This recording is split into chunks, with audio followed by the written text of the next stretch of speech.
Have you ever thought about starting your own podcast? When we were trying to get Young Black Equestrians, the podcast, off the ground, we had so many questions like how do you record an episode? And how do you get the podcast distributed out to everyone so that they can listen? How do you even make money from podcasting? We found out that you could do that. That was something that I did not know could happen. Well, the answer to all of those questions I found on Anchor. Anchor is a one stop shop for recording, hosting, and distributing your podcast. Best of all, it is 100% free and ridiculously easy to use. And now, Anchor can match you with great sponsors who want to advertise on your podcast. That means you can get paid to podcast right away. In fact, that's what I'm doing right now by reading this ad.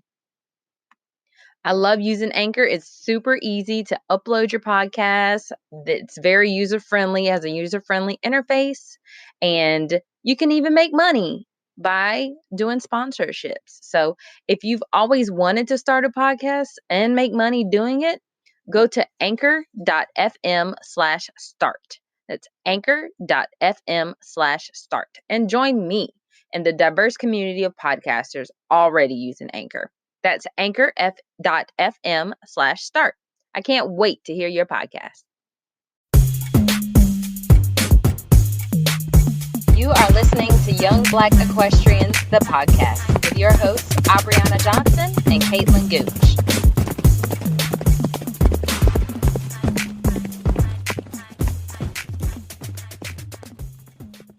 All right, so starting off from where we left off the last episode, part 1 of Trail Ride Etiquette, we wanted to talk about kind of after the ride, how to take care of the horses and what we need to do with that. What do you think, like, the very first thing, like, you're done with the ride, what should be done next? I'm laughing because I've never been to a trail ride where we just got back and then just tied the horses up and chilled. We got back, walked the horses around because more than likely it's probably hot, and we're probably running.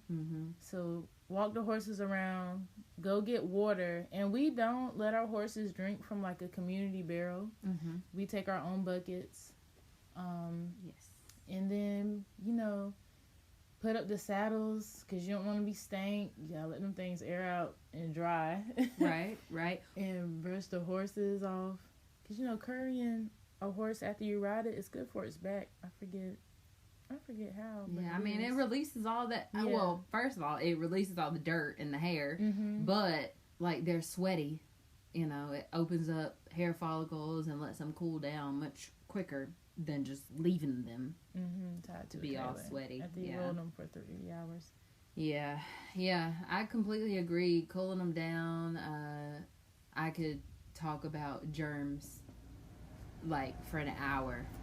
I could talk about germs. So I 100%, I bring my own buckets and my own water just because I don't know how. Well, first, I don't know how far it's going to be, so I don't want to tote water around. And I know my horse he doesn't really like to drink a lot afterwards, so sometimes I'll bring like some alfalfa cubes, like something I have to soak in water, or soak the hay in some water just so that he will get some water, because if I just give him a bucket, a lot of times he's like, no, I just want to eat hay or something like that. So whatever works for your horse, I think is important to do. What else? You said, walking them around, like any kind of exercise, even for a human, you would want to cool down. And that's not to say put 11 kids on them so they can walk around. Like, I don't feel like the attitude is going to be the best afterwards. Right. After the ride, to be throwing a whole bunch of kids on them. But yeah, cooling them down, walking them around, taking the tack off. I know that there are some people that live close to these rides that just throw the horse in the trailer with the saddle still on them. just keep on riding. Like, I get it, but that's not ideal. You shouldn't do that. Right, especially if this is the beginning of the season, and if your horse just been sitting in the pasture, like, how would you feel if somebody just took you and was like tossed you in the gym and was like work out for hours, and you ain't been working out? Mm-hmm. You would not like it. No. And so it's important for like the horses to be conditioned. Definitely, I cannot say how irritating it is to see the horses that need groceries or have some kind of like conformation issue. I don't know, their back is with hip bones sticking out. Like, even just because your horse has a fat belly does not mean that it is well fed, especially if his hip bones are sticking out and his neck is skinny as a rail. Like, you have to know how your horse is how a conditioned horse is supposed to look. And especially as we're in spring, horses are supposed to be shedding out. If your horse is not shedding out, that's a metabolic problem. Wow. That is an issue, and that's one of the reasons why people shave minis and stuff, because a lot of times they don't shed out like they're supposed to. Mm-hmm. But these horses that have metabolic issues, have Cushing's, they don't shed. Wow. Like my old man, I had to shave him when I first brought him up here because he had horrible nutrition, and he just didn't have, like, his body wasn't processing sunlight like it's supposed to, and he wasn't shedding his hair out. So I had to shave him down so that he wouldn't be as sweaty. And that helps with, or not having that hair helps with saddle fit, not sliding all over the place because you got all this hair that you're trying to stick the saddle onto. So I feel like us as a circuit, as a trail ride circuit, as a people who have this passion, we have got to have some standards. Yeah. Just because your friend Pookie wants to bring his horse, and Pookie is 300 pounds, and his horse is also 300 pounds. This is not okay. It's not okay for your friend to bring this skinny horse and like, oh, I'm about to ride with y'all. Like, no. Yeah, like, no. Why don't we do that? Why don't we say, hey, you need to put that thing back at your house? Right. And it's not, I mean, and I know why. It's because we as a people, crabs in a barrel, don't want to take criticism from anybody else. They don't want to take advice from anyone else because everybody knows best, just like us. But, I mean, it is what it is. You do have to kind of put your foot down on the condition of some of these animals that come into a trail ride. When I was doing the clinics, I always had to give a disclaimer to my volunteers because my volunteers never look like me. And they never been to these events. And I'm like, hey, if you see something that you don't agree with, either figure out a way to discuss it without criticizing, or keep your mouth shut. Yeah, we gotta have some standards, and I've been invited to talk to our trail ride circuit several times over several years, and we talked about how important it was to have a Coggins at your events. And that's why I started doing the Coggins clinics at the trail rides, just to cut out that excuse, like, oh, the vet won't come out. I don't have a vet near me. I don't want to pay for a farm call just for a Coggins. Like, the Coggins is $26. Just in case you didn't know, $26. $26. That's the cost of, well, my feed ain't that cheap. But that's like a bag of feed. And how long does the Coggins last? For a whole year. It lasts 1 year, $26. $26. I just got mine for 2 of my horses. I get one for the mini. And Ruth has hers. Yeah. It's 100% worth it. 100%. You need it for traveling across state lines, but also if there's any kind of you know, there's sickness at the barn, you know, that's just one way to protect your horse from being part of the quarantine or having to deal with all that drama. So, Coggins, please start requiring Coggins at your trail rides. If it turns people away, are those the kind of people that you want there? That is the question. So after the ride, we cool down the horses, set them up. Oh, when should you feed a horse after you ride it? I don't feed them immediately after, Mm-hmm. unless it's just like I'll let them eat wet hay. Mm-hmm. That's it. But I let them cool down completely before I give them any food. How long? How many hours? Maybe a couple hours. 2 hours? Yeah. Yeah. Well, I don't feed my horse grain, period, right now, because I'm gonna have to start again. But he was fat because of this lady I work for that only fed alfalfa. But now him's not fat no more, so he might get a bag of grain. He might get some grain now, but ideally, like when I was showing him when he was younger, I would give him some grain a couple hours after the ride just to give him some of that energy back. Mm-hmm. Just like we would eat a post-workout meal. How much food? Because I've seen somebody get off a horse after the ride and toss it a whole bucket of feed. No, I wouldn't do that. I mean, I only feed...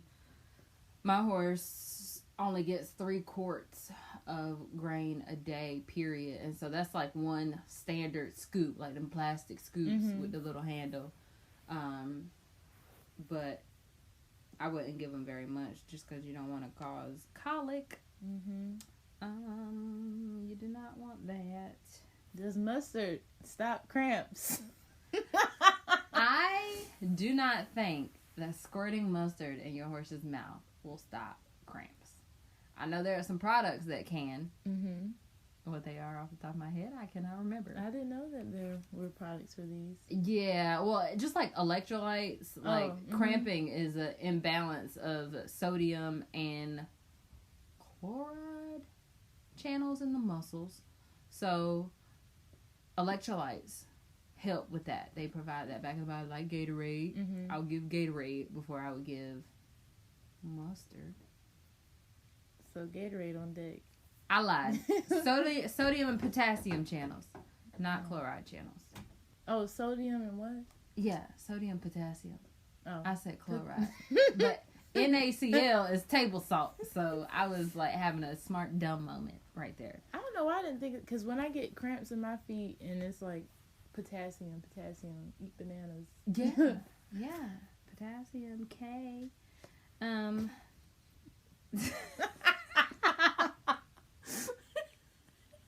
That's how we remembered it in chemistry class. It's hilarious.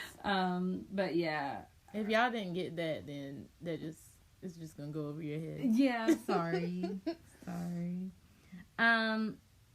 Also at the end of the ride, I feel like there should be some kind of accountability. Like if you went out with somebody, like did they come back in? Right. Yeah. You know, making sure you don't lose people on the trail. That's what trail bosses are for. Making sure that people know where to go and they don't get lost and everybody comes back in okay. We went to one ride where they had someone go around and gave us all a number, and they wrote like our name beside the number before we went out. Oh, that's cool to make sure everybody got in. Mm-hmm. That's interesting. That might be something that other clubs want to implement. I thought that's pretty dope. Yeah, definitely. Made me feel safe. And that's what it's all about, safety. So after the ride, everybody's chilling. I've taken my nap. You took your nap. You'll see cowboys laying with their hats on their face, blocking the sun. Parked in a chair, parked in the back of a truck, like just taking a nap before it's time to eat. Everybody gets to eat at the ride. The club that's hosted it has cooked something. And I don't know, clubs do it differently. I feel like now, like sometimes it's just the riders that eat. Sometimes other people can pay to have food, and sometimes everybody eats. It just depends on like what club wants to do, how the club wants to make that happen. And then there's the party. There's a raffle. Oh, right. Rewind. There's a raffle. Mm-hmm. They raffle off a lot of tack. Yeah, tag. Yeah, it's mostly horse stuff. Food. I've been to one. I don't know what ride that was off the top of my head, and they raffled off a horse trailer. Yeah, no, I don't know what that one was either. I was not there. That's pretty cool. Was it Friendship? Friendship is gray shirts? Yeah. It was Friendship. Friendship, fancy. They raffled off a horse trailer, a bumper pool. Oh my goodness. Well, yeah, maybe we should go to Friendship this year. We need a horse trailer. Okay. I think it was yeah, so they do the raffle, and they also do like a 50-50. So people will go around throughout the ride and sell tickets, one for the raffle, one for the 50-50.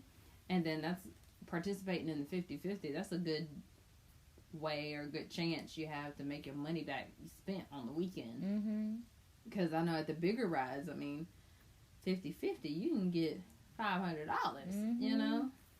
So that's pretty awesome, and it helps the club raise money as well. Right. Everybody wins. Everybody wins. And then after that, they start playing the music. Yeah, they start playing the music. And there's a bunch of line dancing, and there's a bunch of drinking. Yeah. At these rides, anyway. And people partying, turn up all the way, living for the weekend. And that's just a nice way to decompress and hang out with your people that you haven't seen in a long time. Since the last show ride. Well, yeah. Since last weekend. But, like, where else can you, I mean, come on now, where else can you line dance? Like, with a bunch of people that know the stuff, too, and, like, you're all packed on a quote-unquote dance floor, even though it's just dirt. You're just packed in there, and everybody's doing the same steps, and it all works out. Like, they getting fancy on me now. It's then I'm just like, what are y'all doing? Right. When did y'all learn this? Yeah. I guess it was learning at the gala at the beginning of the year. I don't know. But I tell you, I know line dances, but I feel like personally, if I end up in the same spot you end up, it don't matter what I did in the middle. Like, I saw one on Facebook earlier today. Bounty Hunters shared it. This one on the dance floor. Yeah, that one guy. It wasn't El Paso. It was the other one with the spins and stuff. And I'm like, when I did that, you can ask my little brother because he gets so mad. My little brother is so good at line dances. Wow. But when I do that one, I just like spin. Just spin in circles. And he's like, no, you step forward, then back, then forward. And I'm like, I end up in the same spot. Same with bom, bom, bom, bom. Chucky Baby. Like, I'm just running. Right. I'm just trying not to get run over. I only like that song because of that part. Like, that's my favorite part. When they started over, you gotta do that part. Yeah. Like, we have to provide links to these songs. Yeah. We are going to play some Chucky Baby. That's gonna be our new intro. Young Black questions don't give up. Hey. Oh, yeah. That needs to happen. Yes. We're going to have a special tribute to Chucky Baby. Yes. and that line dance, because that's, like, everybody's favorite. But also, on that portion of it, if you bring your kids to the ride, please make sure that they have been put away before the grown folks get to acting grown. I'm about to do a child care service on the trail rides. Yeah. Find find a tent, find a truck, find a camper, find somewhere that these kids are supposed to go, so they are not running around. Or people getting hurt. Getting hurt. People driving through the fields and stuff, or four wheelers. Yeah, I mean, and even horses getting loose. Like, you never know. You never know what's gonna happen, and if you got your kids running around and you have no idea where they are, that is simply, that's not okay. That is not okay in the slightest. And I mean, I've seen it, like DJs having to stop the music and say, "Hey, somebody's little baby just walked up here," or so and so's looking for their kid. Have you seen a little boy in a red shirt? Like, what? What do you mean? Yeah, that is one thing my mama did not play with, and that's probably why I don't know very many people on the trail ride scene. I mean, I just know the main players that know my parents, but not people my age, because I wasn't running around. Once it started getting a little crazy, I went back to the camper, like, All you can hear is the music. Yep. And looking at the wall. Yeah. I'm gonna do my line dances in my camper. Yeah, definitely put the babies up. Yeah, it's just not the same for them. No. And ladies, sometimes you just have, not sometimes, all the time, you need to be aware of your surroundings, because I simply don't feel like you should be comfortable enough to get wasted out here in the middle of the woods. Yeah. In the middle of the field. Like, yeah, I understand you're supposed to be able to trust the people that you are with, but anything could happen. You could get hurt. Somebody could do something to you. And you're out here in the middle of nowhere, and expecting, like, how do you even... Yeah, a lot of times we don't know about anything that's going on if it's not under the lights or where we're at. Right. Even if you're on the dance floor and, like, you might be in the middle of it, like, you really don't notice people on the outside. Yeah, anything could happen. You've got to be 100% aware of your surroundings, because you just never know. You never know. Yeah, and guys, hold these other guys accountable. Yeah. Definitely. Yeah, that's not one-sided. No, it's not. You know how I feel about germs. So when I see bottles being passed around, I'm just like, like, do you know that person? Right. That just drank from that bottle? Oh, where they got it from? Yeah. How many times it's been passed before you got it? Right. That's a plastic jug. What was in that jug before you put that clear stuff in it? Not me. I want to pop the top myself. Pop the top myself. So, yeah, those are just a few warnings for the nighttime. Then comes Sunday morning. Everybody packs up. Well, we cook breakfast first. Then we pack up. And head out. And I really that I've noticed that some people have on their schedule to do cowboy church on Sunday. That's precious. That's pretty cool. Yes. I haven't been to I haven't been to a ride that has it yet, but I've seen it on the schedule. So that's pretty cool. So if you want to attend cowboy church, by all means, that is an option. Definitely. But as you're leaving, like, reiterating what we talked about in the first episode, or the first part 1, pick up your trash. The clubs usually will have somebody driving around collecting trash, but, like, at least pick up your stuff and put it in a bag, so that they don't have to do that. They've already hosted this amazing ride for you. They shouldn't have to go around and pick up your trash afterwards. Or if they have a communal place where you're supposed to put trash, go ahead and dump it there. And I think one of the nice things I also like to see is, say we're, the ride gets rained out or whatever. Sunday morning is where you see the collective helping of everybody pull these big dualies with these with these goosenecks that are like 30 feet long.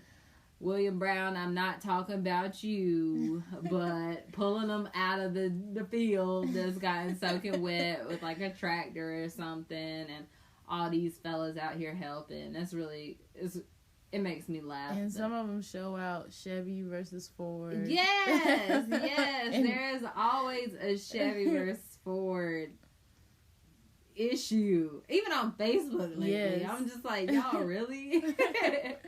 But my daddy's team Dodge, so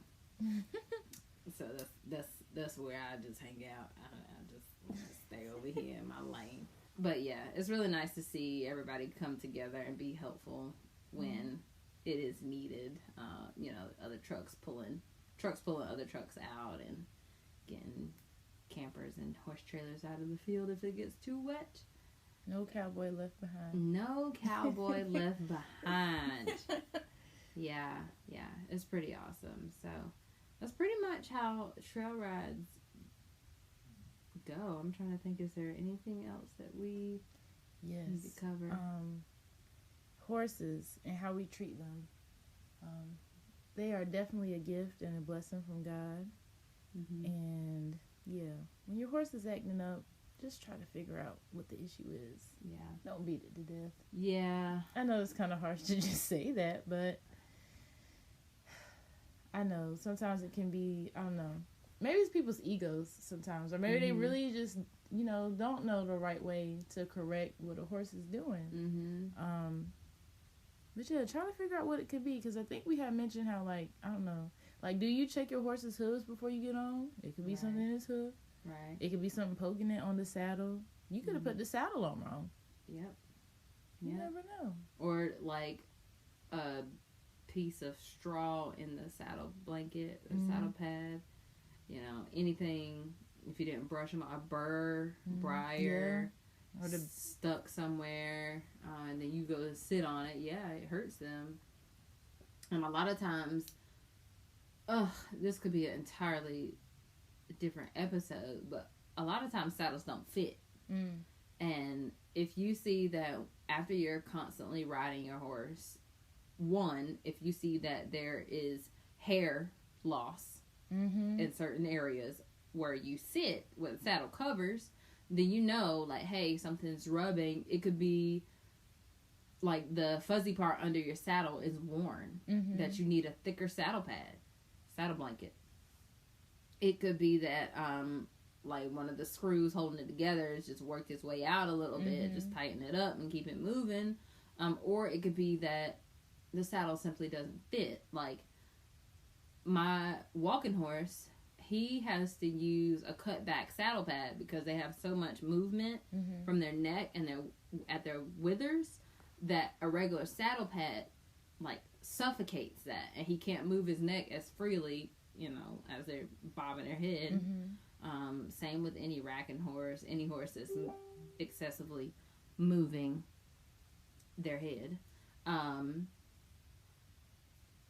With also, if your saddle doesn't fit, you might be able to see, I think they call them bird spots. It looks like a bird pooped on a horse, but it's just places where white hairs come up. It'll just be like little dots on their back. Wow. And that's from, I don't even think they know of the true cause of it, but it's suspected just that rubbing and that pressure causes a change in the way that the color comes out. Wow. And they have a little white spot.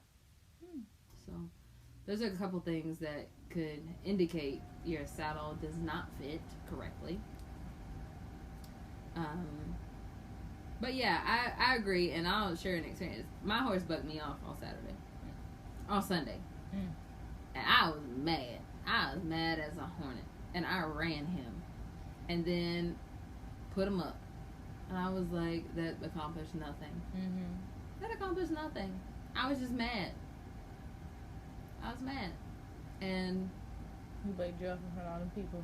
Yeah. I had people over, and he bucked me off. And that's how it is at the trail rides. People watching, and it's like, oh, I'm going to show this horse. Yeah.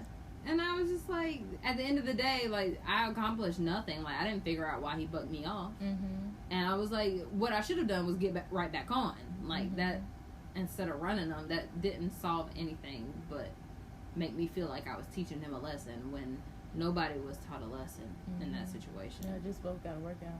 Yeah. Yeah. So, it's just like a waste. A waste. If you don't actually understand what the issue is, then how does that help you in the future? How do you prevent that from happening in the future? How do you grow as a rider? Yeah.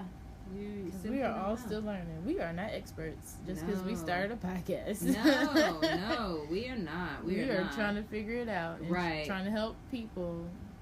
Yeah. And learn from people. Mm-hmm. And I think that needs to be like a general understanding for everybody. You know, that we are still learning. Even though you were been around horses your entire life, no horse is the same. Mm-mm. You know, we could talk about bits all day. Like, your horse may not like the bit that you have in his mouth. If your horse has sharp wolf teeth and the bit's clanking against it, or you have your bridle too loose and the bit is sitting on its wolf teeth instead of sitting in the little groove where it's supposed to, then you might have problems with head tossing and stuff. You know. Oh, good Lord. I'm so glad I just thought of this. If you put a tie down on your horse, I'm not saying it's wrong or right. Do not go in water. Do not go in water. Because how else is your horse supposed to swim? They swim with their head above water. Like, what the heck? And I was like, you need to take that off. Yeah. Or take it off before you get in there. Yeah. But and that's another reason why I don't agree with drinking on the ride, because when you encounter situations like that, you don't think fast enough to say, hey, let me stop and get off and take this tie down off. And, like, I'm glad your dad will say something to somebody, because it's like other people having to be accountable or watchful of and just people's behavior. You think your tack is secure, you might start going through water. The horse's movements are different anyway. Something could come loose. You don't want that tie down to get caught up in its leg, or who knows. Yeah, or caught up in something underwater. Yeah, underwater, because we cannot see, and there are some rides and you will be underwater crossing a river. Yeah, 100%. I remember my very first ride, Ed Hawkins' ride. We were in, like, this area between power lines, and I took Coco over to this puddle to drink water, and it was like red clay. So this is like red clay water, so you couldn't see in it. So he goes to drink the water and takes a step, and all I saw was water coming to my face. Wow. It was a giant hole in the ground. Dang. And we fell in it. And I just remember people yelling at me like, jump, jump, get off. And I didn't. I held on. Because Coco was pulling himself out. I'm like, he want to get out too. Right. I'm not getting off. And the hole was about maybe 3 or 4 feet wide. Wow. Like, it was a skinny hole. I could see the sides on either side of me. And Coco literally put his front feet up on the side of the hole and pulled us out of this hole. And they're like, yay, woohoo, go cowgirl. I'm like, go cowgirl, nothing. Who's that? That is self-preservation, okay? That didn't take no extra cowgirlness. I didn't want to be left in the hole because Coco was getting out, and he wasn't gonna leave me behind. But it was just so crazy. Like, I had no idea. Wow. None. Just thinking my horse is gonna drink some water. That's just a puddle. It's just a puddle. It was not a puddle at all. At all. Golly, I'm gonna have to talk to my cousin and see if he remember that, because that stressed me out. I almost didn't ride again. Oh. I don't know. It was bad, and I was soaking wet. Luckily, it was at a warm ride. You brought me that fish story. The fish story. Oh yeah. I'm sorry. Yeah. a lot of stories of people yelling at me. Make me do stuff. Oh my goodness. Well, I'm glad y'all were okay. Yeah. And here he is. Now I'm just feeding him. And he just is a pasture puff, just eating me out of house and home. Horses are expensive. The horses are expensive, especially when they're old and just have a high metabolism. Because he's so skinny. But yeah, I think that's good for part 2. If y'all have any questions, definitely let us know. Anything we missed? Yeah, anything we missed, go ahead and add to that in the comments. If you have been listening to our podcast, feel free to give us a rating, a review, a comment on any of the places that we are hosted. SoundCloud, Google Podcasts, Apple Podcasts, Spotify. Those are like the big ones. Yeah, we would really appreciate it if you did that. Whoop whoop. Young Black Equestrians out. Right. Thank you for listening to Young Black Equestrians, the podcast. Be sure to like us on Facebook and Instagram and subscribe. See you guys next time.